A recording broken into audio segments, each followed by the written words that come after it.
Jumpa lagi Bapak Ibu bersama saya. Bagaimana kabar Anda hari ini? Mudah-mudahan saya doakan dalam keadaan sehat walafiat. Amin ya rabbal alamin. Assalamualaikum warahmatullahi wabarakatuh. Pertama sekali saya ingin menyapa teman-teman pengawas, teman-teman penilik, termasuk Bapak Ibu calon pengawas dan calon penilik. Bagaimana kabar Bapak Ibu? Mudah-mudahan dalam keadaan sehat walafiat. Amin ya rabbal alamin. Baik Bapak Ibu, ini mudah-mudahan saya membawa kabar baik tentunya, kabar gembira, mudah-mudahan ya. Karena beberapa hari ke belakang kemarin itu kita menerima surat edaran dari Kementerian Pendidikan, Kebudayaan, Riset dan Teknologi, yaitu terkait dengan diklat calon pengawas sekolah, begitu ya Bapak Ibu. Suratnya memang tertanggal 2 Maret, jadi masih baru ya. Ini mungkin ada beberapa teman yang belum pernah membaca. Nanti kita kupas berita baik apa, kabar gembira apa yang sekiranya bisa diterima nanti oleh para pengawas termasuk calon pengawas. Baik Bapak Ibu, sebelum ke sana saya ingin ajak Bapak Ibu untuk melihat dulu regulasi sebelumnya, di mana Kementerian Pendidikan dan Kebudayaan, Riset dan Teknologi ya telah mengeluarkan surat atau telah mengeluarkan peraturan Menteri Pendidikan, Kebudayaan, Riset dan Teknologi nomor 28 tahun 2021. Tentang apa itu? Tentang organisasi tata kerja Kementerian Pendidikan, Kebudayaan, Riset dan Teknologi. Saya ambil yang penting saja nih ya terkait dengan kepengawasan.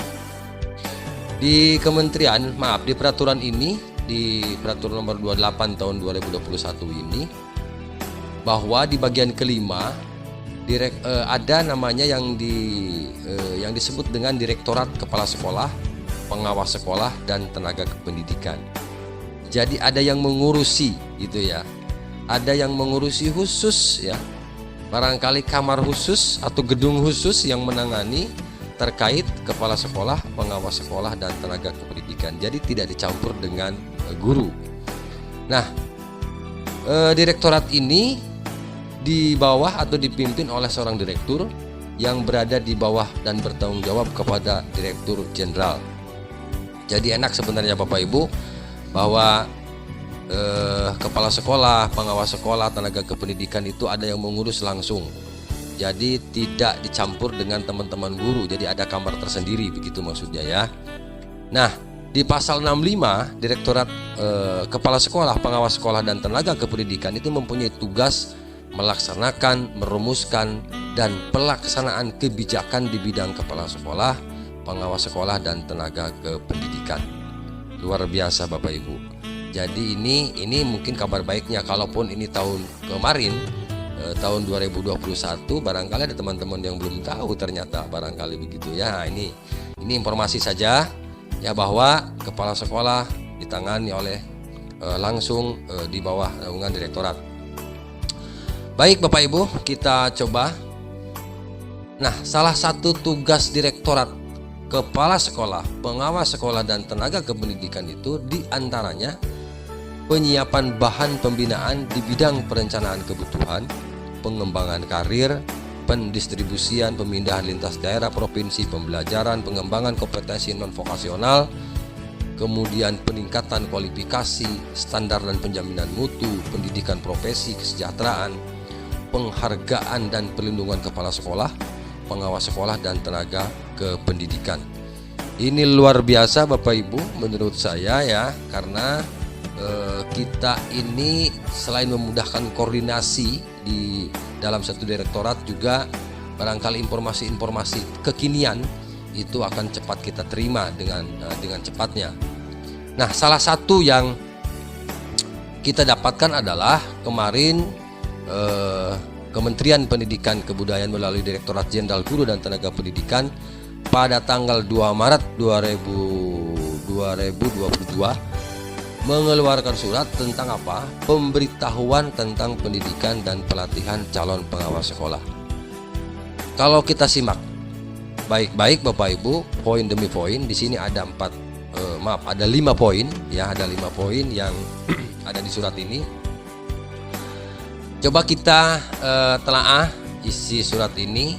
Yang pertama, berdasarkan peraturan Menteri Pendidikan Kebudayaan Riset dan Teknologi nomor 28 tahun 2021 yang barusan kita bahas tadi, telah dibentuk direktorat. Oke, ya kita selesai ini.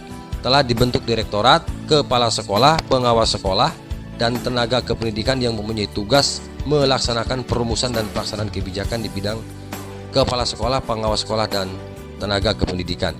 Jadi jelas ini Bapak Ibu ya, sebagaimana tadi saya sampaikan ya di awal. Kemudian yang kedua, Kemendikbudristek terus memperkuat tugas dan fungsi pengawas sekolah.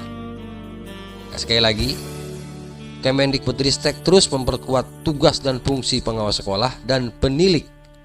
Ya, pengawas sekolah dan penilik melalui perannya sebagai agen pembelajaran, agen perubahan, dalam sistem pendidikan nasional. Nah, kalau kita cermati, ini artinya ada keseriusan ya dari pemerintah pusat, dalam hal ini Kementerian Pendidikan Kebudayaan Riset dan Teknologi, bahwa jelas sekali bahwa tugas dan fungsi pengawas akan diperkuat Bapak Ibu. Dalam rangka apa? Dalam rangka untuk meningkatkan perannya sebagai perubahan, sebagai agen perubahan dalam sistem pendidikan nasional. Ini luar biasa menurut saya, ini kabar baiknya. Kemudian yang ketiga Bapak Ibu, Direktorat Jenderal Guru dan Tenaga Kependidikan sedang menyusun rancangan peraturan Menteri Pendidikan Kebudayaan Riset dan Teknologi terkait dengan program guru penggerak. Dalam guru penggerak terdapat pendidikan guru penggerak yang menghasilkan pembimbing pelajaran yang diproyeksikan untuk menjadi kepala sekolah dan pengawas sekolah. Bapak Ibu, ini kabar baik juga bahwa ada peluang bagi teman-teman sekarang yang sedang mengikuti program sekolah penggerak maupun program guru penggerak, PSP maupun PGP. Ini ada peluang besar bahwa pemerintah tidak main-main, begitu ya. Apabila teman-teman kita sudah nanti lulus mengikuti kedua program ini, ada kesempatan untuk menjadi kepala sekolah dan pengawas sekolah.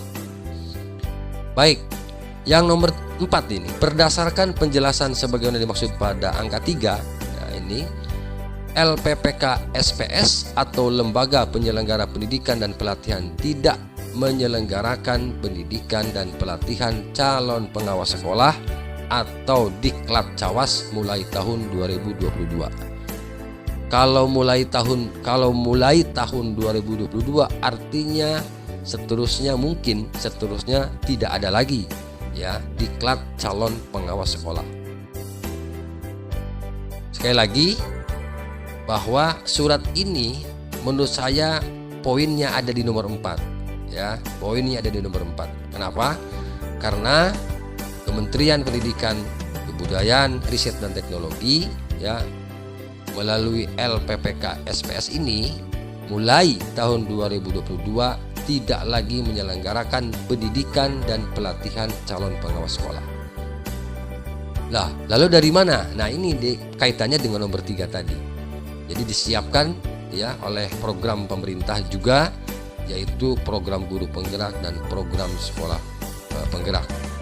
Nah, ini mudah-mudahan menghasilkan orang-orang yang hebat, menghasilkan orang-orang yang memiliki kompetensi ya untuk diangkat dan layak untuk diangkat menjadi kepala sekolah dan pengawas sekolah.